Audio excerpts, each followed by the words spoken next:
श्रीमन नारायण। कुछ लोग मुझ पर यह आरोप लगाते हैं कि मैं फेसबुक इत्यादि पर अपनी बात कह के फिर बाद में किसी के डर से मिटा देता हूं। अब इसमें सत्य तो यह है कि मैं लिखकर मिटाता तो हूं, लेकिन किसी के डर से मिटाता हूं ऐसी बात नहीं है। मेरी फेसबुक की जो प्रोफाइल है उसको मैं एक डायरी के समान, स्मारिका के समान प्रयोग करता हूं, जहां पर मेरे वीडियो और लेख सुरक्षित रहते हैं जो भविष्य में मुझे काम आने वाले हैं या भविष्य में जिनका मैं प्रयोग कर सकता हूं अपने कथन को पुष्ट करने के लिए अथवा प्रमाणों को पुनः देखने के लिए। जैसे व्यक्ति नोट्स बनाता है वैसे मैं लिखता हूं।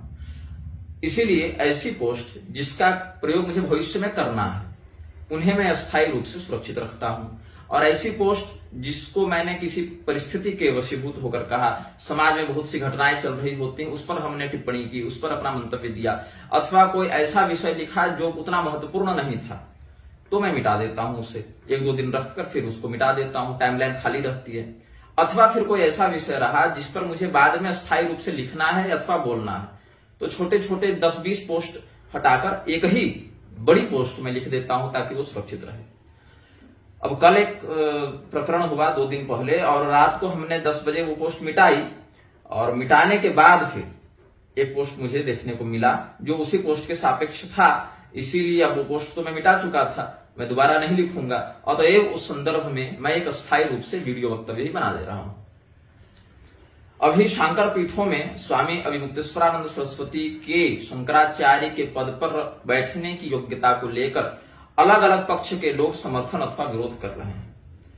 इसी में स्वामी श्री गोविंदानंद सरस्वती जी स्पष्ट रूप से लेख और वीडियो इत्यादि के माध्यम से यह व्यक्त कर चुके हैं कि अभिमुक्तेश्वरानंद सरस्वती को वे ब्राह्मण नहीं शूद्र मानते हैं। अस्तु, अब इसमें क्या है कि शूद्र वर्ण का व्यक्ति शंकराचार्य के पद पर बैठ सकता है कि नहीं बैठ सकता है, इस पर धर्मशास्त्रीय ज्ञान को धारण करने वाले व्यक्तियों का जो मत है और वामपंथी विचारधाराओं से ग्रस्त वर्णाश्रम विरोधियों का जो मत है वो टकराता है। लेकिन जहां तक धर्मशास्त्रीय पक्ष की हम बात करें, क्योंकि 10 मूर्खों की बात से अपेक्षा एक विद्वान की बात को हम श्रेयस्कर समझते हैं, तो धर्मशास्त्रीय पक्ष की बात करें तो हमने बहुत से विरोधाभासी तथ्य की ओर, विरोधाभासी बिंदुओं की ओर स्वामी गोविंदानंद सरस्वती से कुछ प्रश्न किया था। जैसा कि उन्होंने स्वयं ही अपनी पोस्ट में लिखा कि शूद्र अभिमुक्तेश्वरानंद को केदारनाथ से क्यों भगाया गया, इस बात पर उन्होंने एक वीडियो भी बनाया था, एक लेख भी छोटा सा लिखा था। तो हमने प्रश्न किए थे कुछ, और क्या प्रश्न किए थे उनको भी मैं इसी वीडियो में बता देता हूं। पहले मैंने लिखा कि गोविंदानंद सरस्वती ने अभिमुक्तेश्वरानंद सरस्वती को शूद्र घोषित तो किया, लेकिन शूद्र घोषित किया तो इनके शूद्रत्व का बोध कब हुआ, मतलब अभिमुक्तेश्वरानंद सरस्वती शूद्र हैं इस बात का बोध गोविंदानंद सरस्वती को कब हुआ। 2 बातें हो सकती हैं, या तो स्वामी श्री स्वरूपानंद सरस्वती जी के ब्रह्मलीन होने से पहले हुआ होगा, अथवा स्वामी श्री स्वरूपानंद सरस्वती जी के ब्रह्मलीन होने के बाद हुआ होगा। यदि ब्रह्मलीन होने के बाद हुआ तो कब हुआ? श्रृंगेरी के शंकराचार्य भारती तीर्थ जी जब अभिमुक्तेश्वरानंद सरस्वती जी का अभिषेक कर रहे थे ज्योतिष पीठ के शंकराचार्य के रूप में, उसके पहले हुआ कि उसके बाद हुआ? अब इसमें क्या है कि अभिमुक्तेश्वरानंद सरस्वती कोई कल परसों तो जन्म लेके दंड संन्यास लेकर नहीं घूम रहे हैं। इनकी दैहिक अवस्था भी बहुत अधिक हो चुकी है। बहुत अधिक मतलब हम समझते हैं कि 50 तक तो होंगे ही। अब मैंने उनका डेट ऑफ बर्थ नहीं देखा है, डेट ऑफ बर्थ देखा रहता तो उस पर, लेकिन 50 तक होना चाहिए, 55-50 होना चाहिए। और दंड संन्यास लिए ही हुए हम समझते हैं कि लगभग 20 वर्ष तो होने चले होंगे। 20 वर्ष तक तो लगभग 2 दशक लगभग होने चले हैं। तो इन 2 दशकों में क्या गोविंदानंद सरस्वती पृथ्वी लोक में विद्यमान थे कि नहीं थे? अगर थे तो उनके द्वारा जब देखा गया कि एक शूद्र व्यक्ति को स्वामी स्वरूपानंद सरस्वती दंड संन्यास दे रहे हैं तो उन्होंने उस समय विरोध क्यों नहीं किया? अब जहां तक मुझे फिर बताया गया कि इन्होंने विरोध किया था, लेकिन इनकी बात को प्रधानता नहीं दी गई थी। तो स्वामी श्री स्वरूपानंद सरस्वती जी को आप बता रहे हैं कि अभिमुक्तेश्वरानंद सरस्वती शूद्र हैं और वो आपकी बात को प्रधानता नहीं दे रहे हैं, तो इसका अर्थ है कि वे इस बात को लेकर आश्वस्त हैं कि ये शूद्र नहीं ब्राह्मण है। अभिमुक्तेश्वरानंद सरस्वती शूद्र नहीं ब्राह्मण है, ऐसा उनको विश्वास था, या उनके पास ऐसा कोई ठोस प्रमाण होगा। पुरी के शंकराचार्य जी जब गए थे दक्षिण में मध्वाचार्य जी के आश्रम में, हम समझते हैं पेजावर गए थे संभवतः, वहां पर स्वामी श्री विश्वेश तीर्थ जी के साथ इनका एक वीडियो मुझे प्राप्त हुआ जहां वो कह रहे थे कि ये अभिमुक्तेश्वरानंद सरस्वती को 7 वर्ष की अवस्था से जान रहे हैं और बड़े बच्चे से इनको जानते हैं। तो जब बहुत बच्चे से सरकार आप जानते थे तो उसी समय आपको पता होना चाहिए कि ये शूद्र है कि ब्राह्मण है और इस व्यक्ति को दंड संन्यास नहीं मिलना चाहिए, ऐसा आप उसी समय कह देते जब इनको दंड संन्यास दिया जा रहा था। लेकिन हमने क्या देखा, जब तक स्वामी श्री स्वरूपानंद सरस्वती जी जीवित रहे, धरती पर विद्यमान रहे, इनका शरीर भौतिक रूप से स्थित था इस धरातल पर, तब तक कोई नहीं बोला प्रभावी रूप से। अब लुके छुपे तो कमरे में हमको भी लोग आकर बताते थे कि ये ब्राह्मण नहीं शूद्र हैं, लेकिन हमको बताने से क्या होगा भाई, तुम सार्वजनिक रूप से जाकर कहो ना, जिस जगह पर उस बात को प्रभावी रूप से लागू किया जा सकता है वहां पर जाकर अपनी बात कहो ना। तो स्वामी श्री निश्चलानंद सरस्वती जी ने कहा कि हम 7 वर्ष की अवस्था से मुक्तेश्वरानंद सरस्वती को जान रहे हैं। उस समय क्या कहा आपने, उस समय तो आप ये बात नहीं कहे कि वो शूद्र हैं।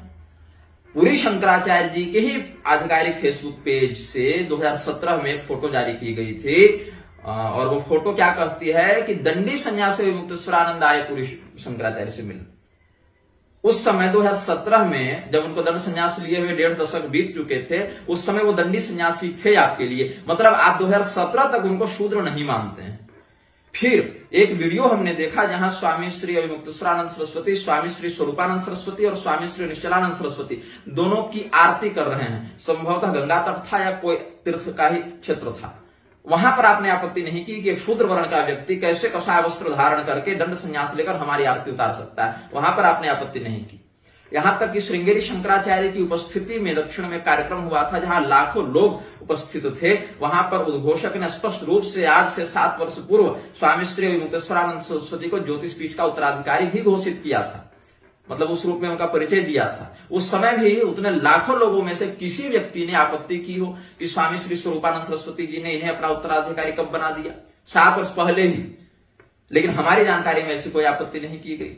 गोविंदानंद सरस्वती ही उन्हीं का एक वीडियो हमने देखा जहां वो स्वामी मुक्तेश्वरानंद सरस्वती को विधिवत दंड प्रणाम करके साष्टांग कर रहे हैं। तो मुझे गोविंदानंद सरस्वती यह बताएं कि जब आपको पता था कि ये शूद्र हैं, तो एक दंडी सन्यासी का शूद्र वर्ण के व्यक्ति को दंड प्रणाम सिखाते हुए ही भले, लेकिन साष्टांग प्रणाम करने का क्या शास्त्रीय औचित्य है।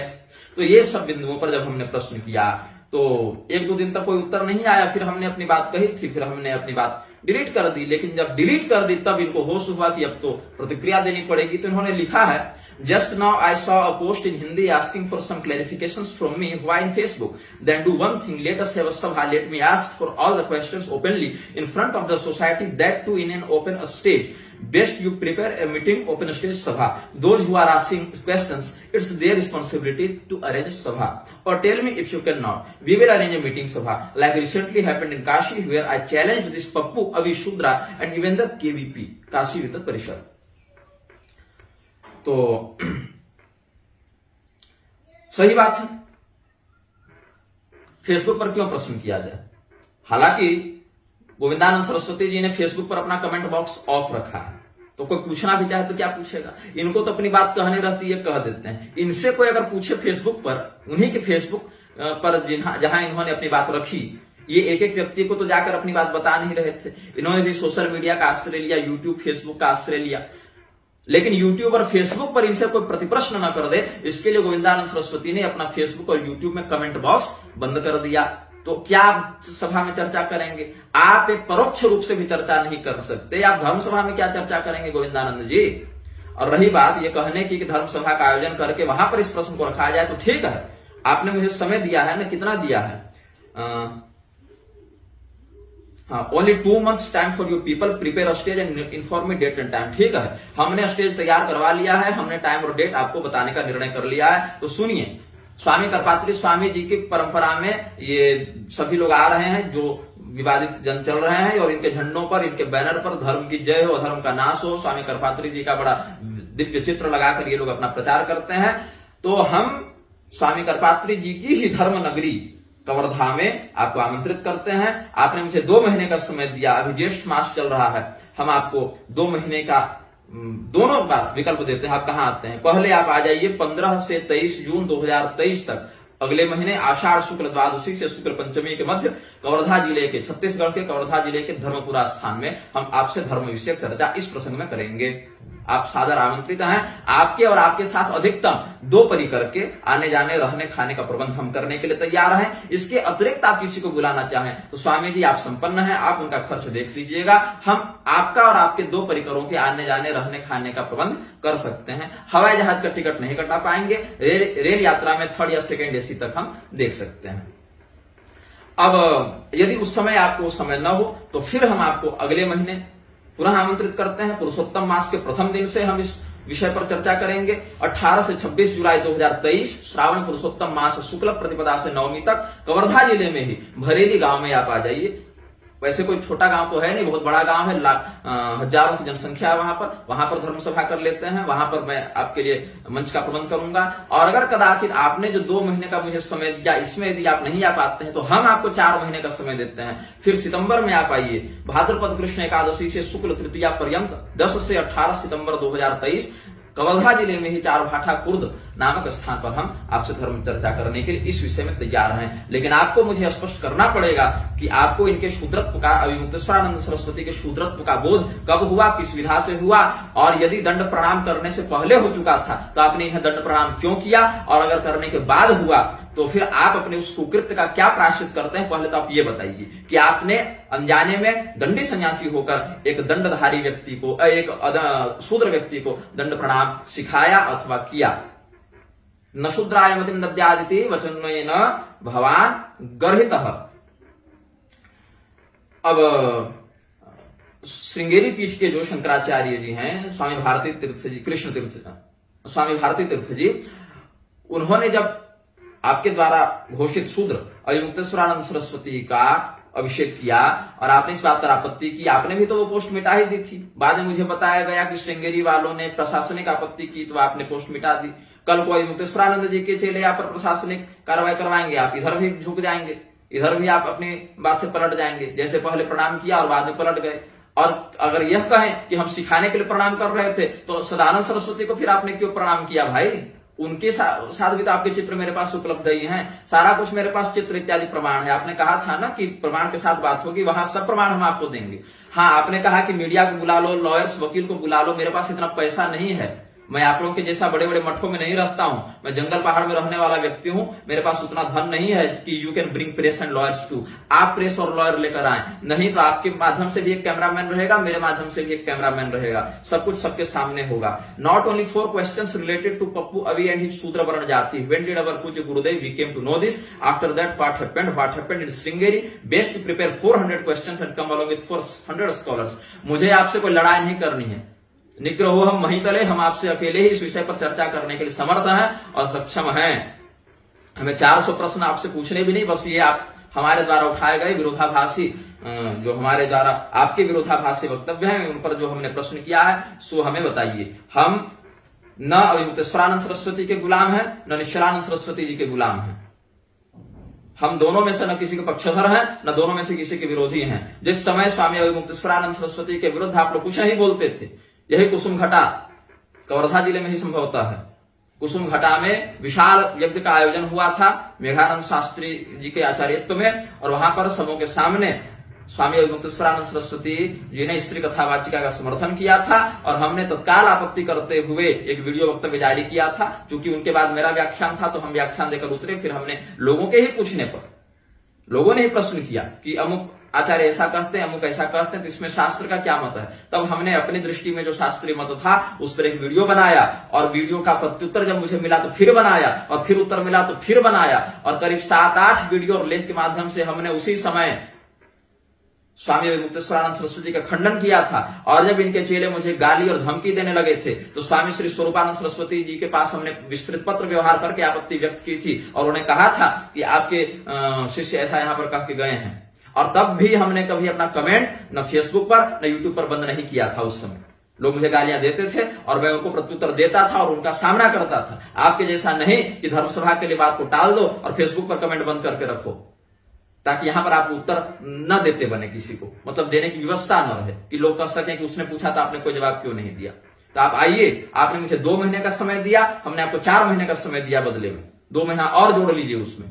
मैंने आपको 3 समय और 3 स्थान इत्यादि का विकल्प दिया है। आपको जहां उचित लगे आप आइए। कोई बहुत गांव देहात की बात नहीं है कि आपको वाहन नहीं मिलेगा। बहुत बढ़िया सड़क है, तीनों स्थानों तक पहुंचने के लिए हाईवे बना हुआ है। कोई गुप्त जगह पर ऐसा नहीं, कोई जंगल पहाड़ की गुफा में आपको बुलाया जा रहा है। कवर्धा जिले के ही अंतर्गत ये तीनों स्थान है। तीनों में से आप अपनी पसंद से स्थान का चयन कर लीजिए। और हाँ, इस बात को ध्यान रखिए गोविंदानंद जी, आपने इस पोस्ट के अंत में एक और बात कही है कि वन मोर थिंग जो आपने लिखी, taking advantage from this issue some so called self claimed babas with adding the name title Acharya wanted to utilize this opportunity and wanted to question the tradition parampara and trying to become hero with their over intelligence. We have seen लिखना था, load Facebook heroes like this. It's not a Facebook article, remember this. No one can be an acharya just by writing adding the name of acharya. Acharya Shankar is the only acharya on this earth. शास्त्रम शरीर मीमांसा देवस्तु परमेश्वरः आचार्य शंकराचार्य संतु जन्मनि जन्मनि। Okay, let us discuss all this topics on that stage. Our contact 868762711113। ठीक है, बहुत बढ़िया। आपने क्या लिखा गोविंदानंद जी कि आप कहते हैं कि आचार्य शंकराचार्य संतु जन्मनि जन्मनि, शंकराचार्य ही हमारे आचार्य हो हर जन्म में। बहुत बढ़िया। तो क्या शंकराचार्य एकमात्र आचार्य हैं? क्या शंकराचार्य के अलावा कोई आचार्य हो ही नहीं सकता?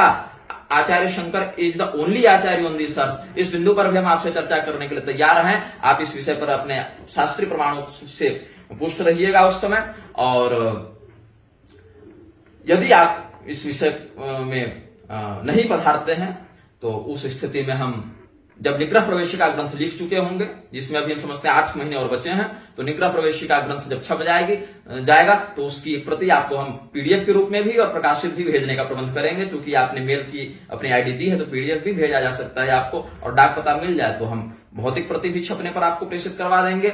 लेकिन इस बिंदु पर भी हम चर्चा करेंगे कि क्या शंकराचार्य ही एकमात्र आचार्य, उनके अलावा कोई आचार्य नहीं हो सकता। इस पर भी शास्त्रीय परंपराओं के आधार पर हम आपसे चर्चा करने के लिए तैयार है गोविंदानंद जी। रही बात स्वामी मुक्तेश्वरानंद सरस्वती की बात, तो बहुत से विषयों पर हमने उन पर आपत्ति की है। परमाराध्य शब्द पर, परम धर्माधीश शब्द पर आपत्ति की है। अभी अतीक अहमद को लेकर उन्होंने जो बयान दिया था उस पर भी हमने आपत्ति की है। उससे पहले अखिलेश यादव के साथ उनका उठना बैठना था, उस पर भी हमने आपत्ति की है। अनेकानेक विषयों पर हम पहले भी विरोध करते आए हैं। और जिस भी व्यक्ति ने हमारी दृष्टि में कोई अशास्त्रीय वक्तव्य दिया है या वैसा कुछ मेरे जानकारी में आया है, तो चाहे वो पूरी पीठ हो, चाहे श्रृंगेरी पीठ हो, चाहे द्वारिका पीठ हो, चाहे ज्योतिष पीठ हो, चाहे अन्य संप्रदाय के आचार्य गण हो या स्वयंभू पाखंडी जन हो, हमने सबका शास्त्रीय प्रमाणों के साथ विरोध किया है। कोई फेसबुक पर मैं अपने नाम के आगे आचार्य लगाकर नहीं घूम रहा हूं। मैं स्व संप्रदाय का अभिषिक्त निग्रहाचार्य हूं और मैं अपने कर्तव्य का पालन कर रहा हूं। इसके लिए मुझे न किसी की गुलामी की आवश्यकता है और न हम अपने कर्तव्य से किसी के कहने पर, निवेदन करने पर, धमकाने पर या आदेश देने पर भी पीछे हटेंगे। इस बात का आप ध्यान में रखें। इस बात पर भी हम चर्चा करेंगे कि शंकराचार्य एकमात्र आचार्य कैसे हैं। शंकराचार्य के अतिरिक्त, अच्छा, शंकराचार्य शब्द से भी आदि गुरु का तात्पर्य है अथवा उनके उत्तराधिकारियों का भी तात्पर्य है। यदि उनके उत्तराधिकारियों का भी तात्पर्य है तो क्यों ये विडंबना उत्पन्न हो रही है? सिद्धांत की दृष्टि से हम भी अद्वैती ही हैं।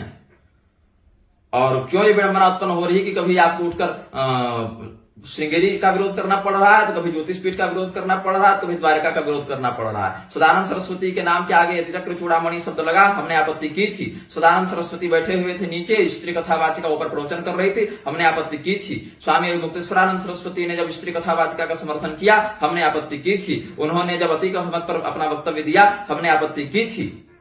तो आपत्ति हम कोई उनके समर्थक नहीं और कोई उनके विरोधी भी नहीं। जो बात हमको जैसी दिखेगी, यदि हमारे विवेक में वह शास्त्रीय है तो हम समर्थन करेंगे और अशास्त्रीय है तो हम उस बात का विरोध करेंगे। दंडी सन्यासी होकर निर्विकल्पानंद महिलाओं के साथ होली खेल रहा था कीचड़ की, उस समय तो आपके मुख से बयान नहीं निकला होगा कुछ कि दंडी सन्यासी होकर पूरी पीठ में बैठकर ये व्यक्ति कैसे इस प्रकार से कर रहा है। उस समय तो आपके मुख से कोई बात नहीं निकली होगी। 4 पीठ और 4 आचार्य की बात करने के बाद पंचम पीठ पर जब पूरी शंकराचार्य अभिषेक करने गए थे, उस समय तो आपके मुख से कोई वक्तव्य नहीं निकला होगा। तब आपकी परंपरा खंडित नहीं हो रही थी, तब आपका ध्यान उस विषय पर नहीं गया था गोविंदानंद जी। हम लोग प्रश्न करते हैं तो कहते हैं ये हमारी परंपरा का आंतरिक विषय है। तो जब आंतरिक विषय है ना, तो कल से अपने धर्म स्वभाव में केवल उन्हीं व्यक्तियों को बुलाइएगा जो आपके द्वारा दीक्षित हो। केवल उन्हीं व्यक्तियों को बुलाइएगा जो शंकराचार्य जी की परंपरा में एकमात्र निष्ठा रखते हो। केवल उन्हीं लोगों को बुलाइएगा, जो उन्हीं के धन का प्रयोग कीजिएगा जो शंकराचार्य जी की परंपरा में दीक्षित हो, और बाहर के किसी विषय पर बोलना बंद कर दीजिएगा।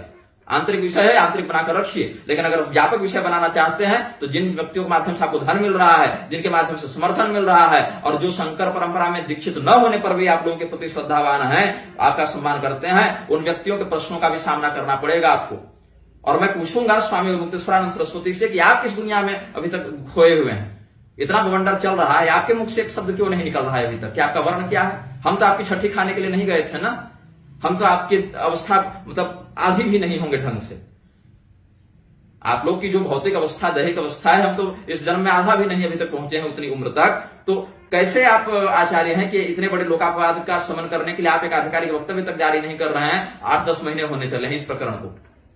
भगवान कृष्ण एक शवन तक पर आरोप लगा तो लोकापवाद के निवृत्त्यर्थ सारा काम छोड़कर जंगल जंगल जाकर उसका शोधन किए थे। आप आचार्य पीठ पर बैठे हुए हैं, आचार्य पीठों में इस प्रकार से वैमनस्य को आप क्यों नहीं शोधित कर रहे हैं? मैंने पूछा तो कहा गया कि कोई व्यक्ति मुझसे प्रश्न करे तब ना हम उत्तर दें। अरे भैया, तो प्रश्न तो पूरी जनता कर रही है, लाखों लोग प्रश्न कर रहे हैं, आप क्यों स्वतः आप अति कहमत पर बयान जारी कर सकते हैं? सीधे सीधे अपने वर्णाश्रम पर आप बयान जारी नहीं कर सकते? क्यों संदेह की स्थिति उत्पन्न होने दे रहे हैं? यदि आप वास्तव में ब्राह्मण हैं तो कहिए कि मैं ब्राह्मण हूं।